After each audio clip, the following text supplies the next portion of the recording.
Je viens de me rendre compte que la raison principale pour laquelle j'ai apprécié l'épisode précédent, c'est parce que Esteban, il jouait presque pas. Il avait aucun rôle, il avait juste une petite présence comme ça. Je pense que ça a dû beaucoup aider parce que à chaque fois qu'on le met en avant dans un épisode, ça le plombe énormément. Mais vraiment énormément. C'est assez dingue à dire, hein. Waouh! Je sais pas, je crois que cet épisode a battu le record pour l'instant des épisodes où il est insupportable. Parce qu'il y a de la concurrence, hein. Entre les épisodes 2, 3, 4 et celui-ci, il y en a déjà 4 épisodes sur 6 où il est super chiant. Et c'est dingue de voir que je dois faire une sorte de compétition entre eux, en fait, sur ce point-là. Mais je pense que celui-ci remporte la palme pour l'instant. Ah, c'est pas impossible que ça aille encore plus loin, on sait jamais, mais pour l'instant, wouh! Alors, commence déjà par une grosse connerie, parce que bon, le problème principal c'est Esteban, hein, je sais, c'est incroyable, mais c'est pas que ça. C'est pas que ça, hein, cet épisode est mauvais pas que pour ça. Ça commence sur nos trois amis Jagons qui s'amusent comme des demeurés avec une noix de coco parce qu'ils ont que ça foutre, quoi. Ah mon dieu, on peut pas se la partager, on doit se la disputer. Et à cause de leur connerie, ils détruisent un monument en plein centre-ville. Ils cassent le sol en le faisant tomber et ils sont en mode oups. Et il faut qu'on se dise que c'est genre un mal pour un bien qu'ils aient fait ça. On ne les réprimande pas du tout pour ça. Il n'y a rien contre eux. Alors qu'ils viennent de détruire un monument important, etc.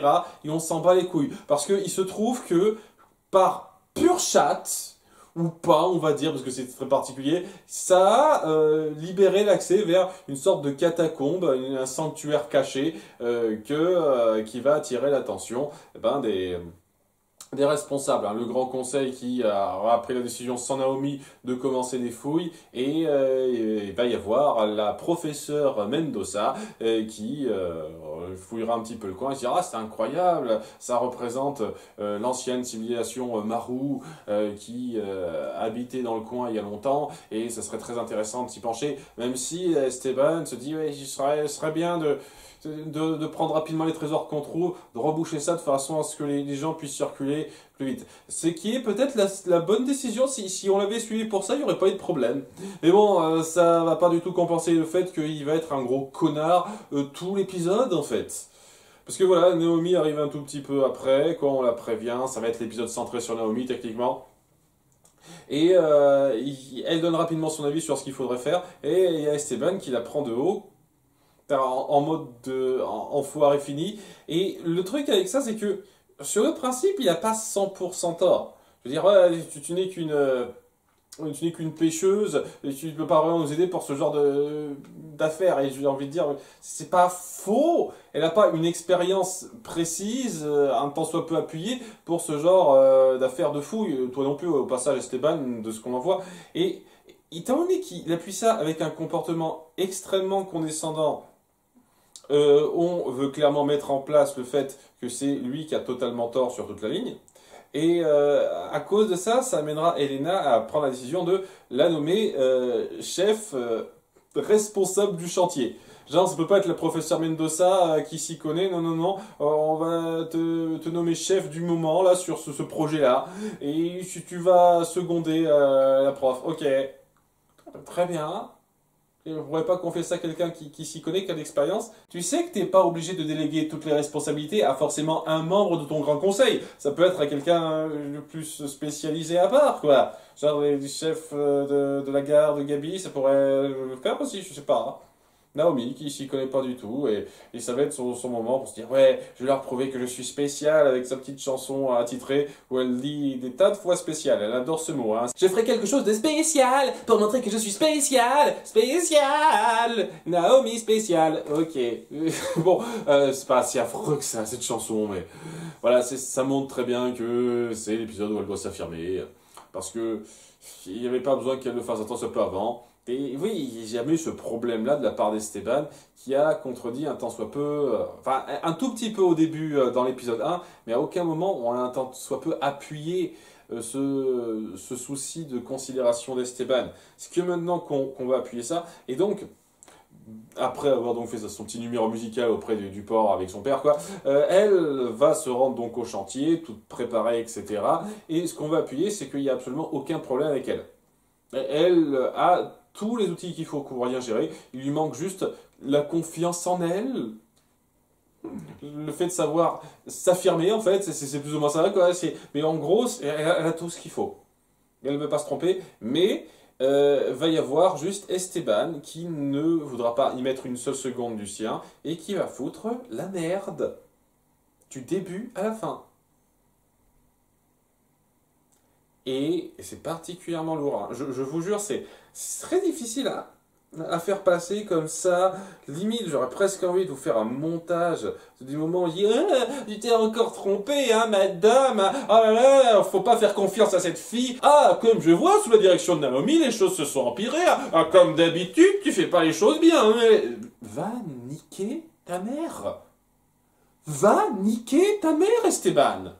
Si encore il était un tant soit peu légitime dans ce genre de critique, mais c'est lui, du début à la fin, qui fout la merde. Il n'y a aucune décision de Naomi qui est un tant soit peu à revoir ou quoi que ce soit. Ça aurait pu être un truc. En dépit du fait qu'il a un comportement de gros connard, Esteban, ça aurait pu être le truc quand même de dire que elle n'est pas parfaite. Elle essaye d'être parfaite, de bien présenter le truc, mais elle n'a pas toujours les bonnes décisions, et peut-être qu'elle doit se reposer un peu sur les autres, quoi, en s'affirmant aussi, mais ce genre de truc, non. Elle a les bonnes décisions. C'est juste Esteban qui fait chier. Donc voilà, ça va être le truc précis pour bien, une fois de plus, foutre en l'air ce personnage qui est insupportable, mais vraiment insupportable, et c'est ça qui plombe l'épisode. Mais il n'y a pas que ça, une fois de plus. C'est le truc qui rend cet épisode insupportable, mais il y a aussi le fait que, déjà, c'est amené avec le cul, je suis désolé, l'introduction avec les Jagons, c'est de la merde. Et la menace qu'on va créer, qui est sans intérêt, qui est nulle à chier là aussi, quoi. Donc il y a la professeure Mendoza qui lit une inscription en hiéroglyphe et qui dit oh, c'est lié à la légende des Dwedes. Les Dwedes, ce sont des créatures très malicieuses, très chiantes, qui emmerdent le monde en faisant des petites blagues tout le temps, là, des petits chaos à la con, quoi. C'est des créatures vraiment gamines, sans intérêt pour un public de mioches, voilà, c'est clair et net, quoi. Et elle lit qu'il y avait 3 de ces créatures qui foutaient le bordel, et là, elles ont été enfermées séparément pour éviter qu'elles en fassent plus. Voilà, et donc il faut faire en sorte de ne pas casser le truc. Et donc Esteban avait raison de dire qu'on aurait pu prendre rapidement les trésors, couler ça, et ça aurait été bon. Non, hein, non, évidemment. Hein. Là où il avait raison, on va pas appuyer, par contre on va bien appuyer là où il a tout le temps tort, quoi. Donc, il y a Naomi, à qui on a instruit, parce que c'est elle qui doit faire ça, de donner des petits coups de pioche pour aller gentiment dans la roche cristal, quoi, de façon à ce que ce soit pas trop direct. Et voilà, pourquoi elle? Je veux dire, limite qu'elle supervise, je veux bien comprendre. Pourquoi c'est elle qui doit se servir de... Pourquoi il n'y a qu'une personne pour faire le travail manuel? Vous n'avez pas des soldats, des hommes pour travailler ce genre de truc? Pourquoi ça doit être la responsable archéologue et la pêcheuse là, qui est responsable? C'est quoi, n'importe quoi, comme organisation, c'est complètement débile. Enfin bon voilà, elle commence à y aller doucement comme on l'a instruit, mais il y a Esteban qui dit arrêtez, je vais vous montrer comment faire, allez donnez-moi ce pioche, et puis bah, il détruit le truc. Donc juste avant, bien entendu, que... Mendoza disent attention c'est dangereux, ça renferme un monstre, donc voilà, bien entendu timing quoi, et le monstre se libère à cause d'Esteban, et il blâme Naomi pour ça.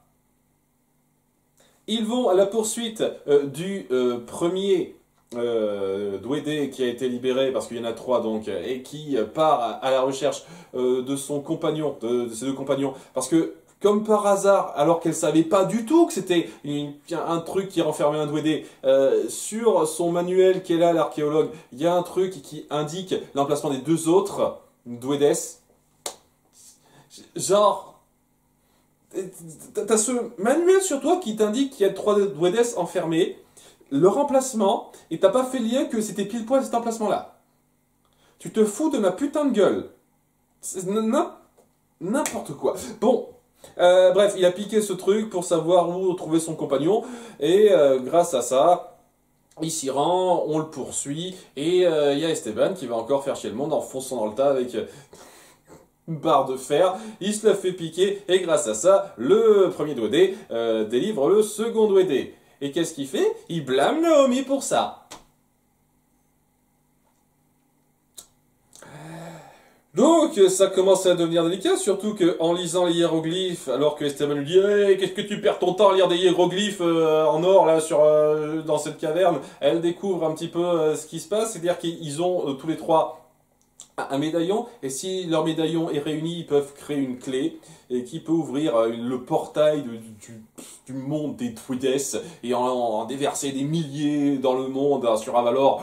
Voilà, ça serait grave, quoi, d'avoir des petites chiures, là, qui emmerdent le monde avec des conneries. Super. On vit ça en vrai tout le temps, nous, donc, que voulez-vous. Grâce à Mendoza, il trouve un raccourci pour aller à l'endroit où est le troisième avant les deux autres. Il y a Naomi qui a une idée. Esteban lui dit, ah, c'est de la merde ton idée, mais on la suit quand même. L'idée, c'est tout simple, c'est de créer un piège avec un filet pour les attraper tous les deux quand le moment sera bon. Elle met en place le truc, ça semble bien marcher, mais Esteban va trop vite et lâche le filet avant que le deuxième arrive. Ce qui fait qu'il en capture qu'un seul. Au passage, c'est juste un filet à la con, quoi. Si tu peux facilement te glisser en dessous. Je ne comprendrai jamais cette merde dans la plupart des dessins animés pour gamins, quoi. C'est-à-dire que, hey, il y a un filet qui nous tombe dessus. On pourrait facilement se dégager en glissant un petit peu par en dessous, quoi. Il n'y a rien, quoi. Il est rien du tout, quoi. C'est pas comme si on avait planté le filet. Mais non, oh mon dieu, je suis bloqué, je ne peux pas sortir, un filet, mon cul, c'est de la merde, ça. Bref, et à cause de lui, il n'y en a qu'un seul qui est libéré, qui est capturé, et donc le deuxième, bien par derrière, le libère, et ils permettent de libérer le troisième caché dans sa prison, et donc c'est la merde. Il y a Esteban qui fonce dans le tas, alors qu'ils sont pris dans le filet eux-mêmes, et donc à cause de ça, à cause de lui, ils se retrouvent piégés dans un petit... dans une petite fosse qui est pas facile à remonter. Et après, qu'est-ce qu'il fait? Il blâme Naomi.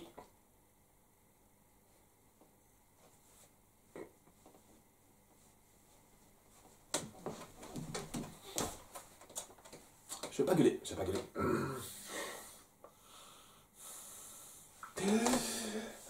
Naomi se sent mal parce que elle, dans sa tête, elle se dit que c'est un peu de sa faute, elle a pas su se montrer assez ferme dans ses choix.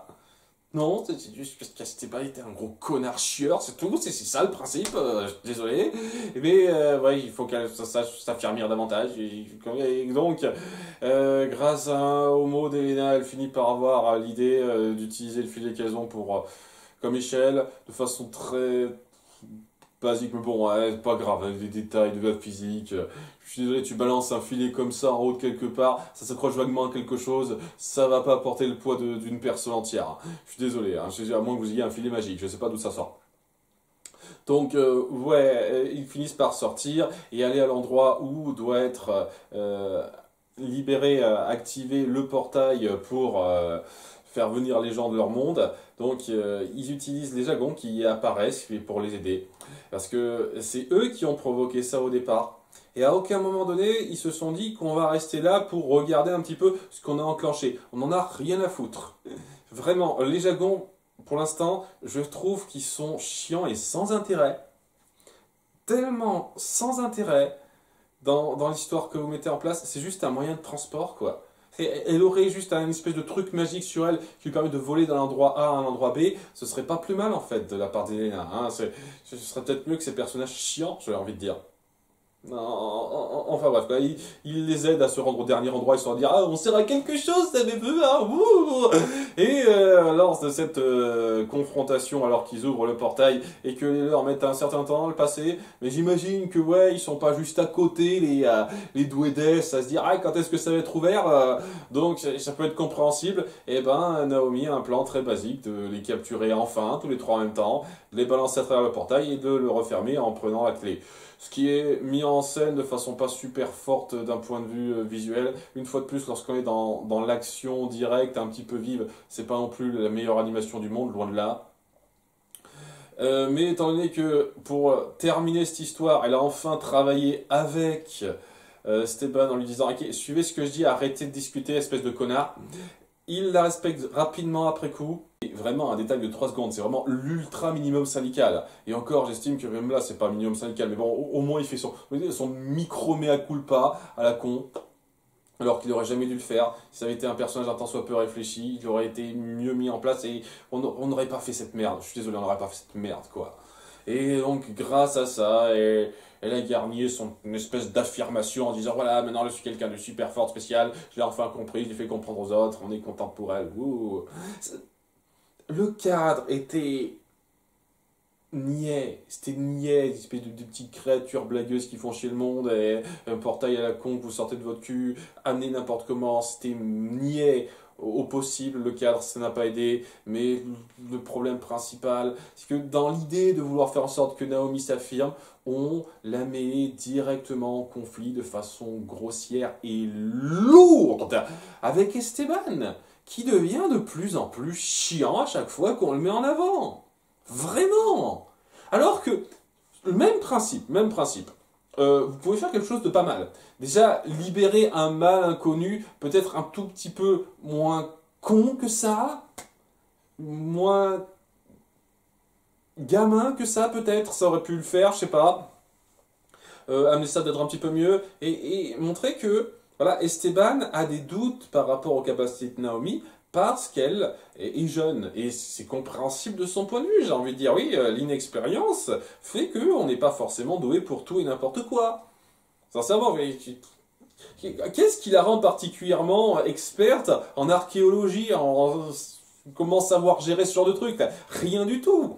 Esteban non plus quand on s'y penche, mais lui au moins il a un peu d'expérience. Donc c'est pas non plus complètement illégitime comme façon d'avoir des doutes sur le personnage, mais à chaque fois c'est appuyé, illustré avec le cul, où c'est toujours un qui fait chier le monde et l'autre qui veut bien faire et qui ne se trompe jamais en fait.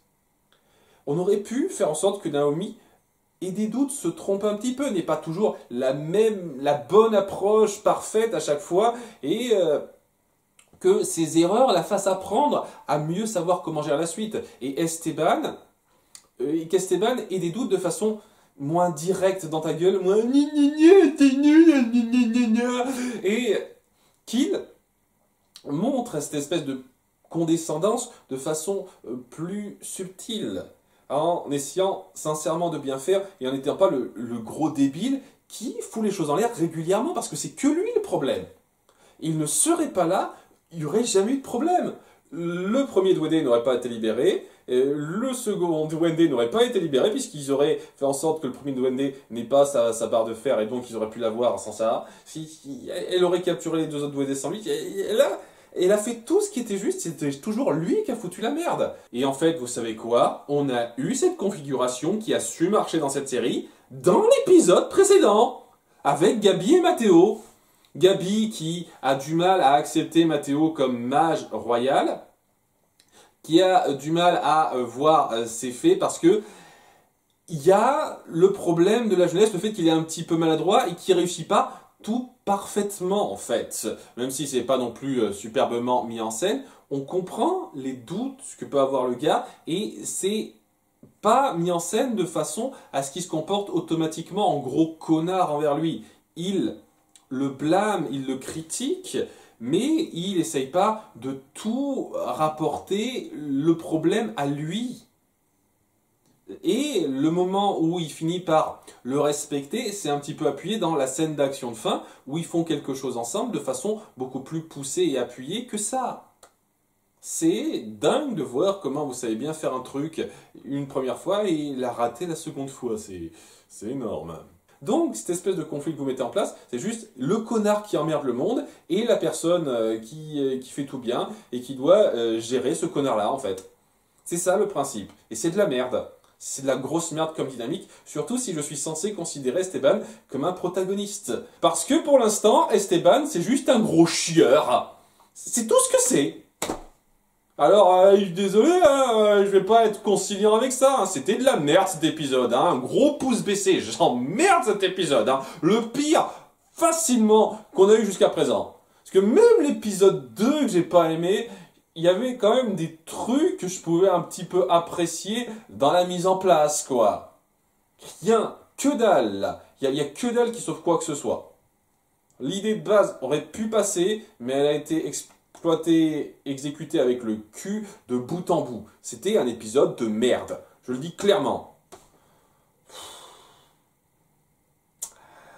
Super, bon, à bientôt pour l'épisode 7. Bye!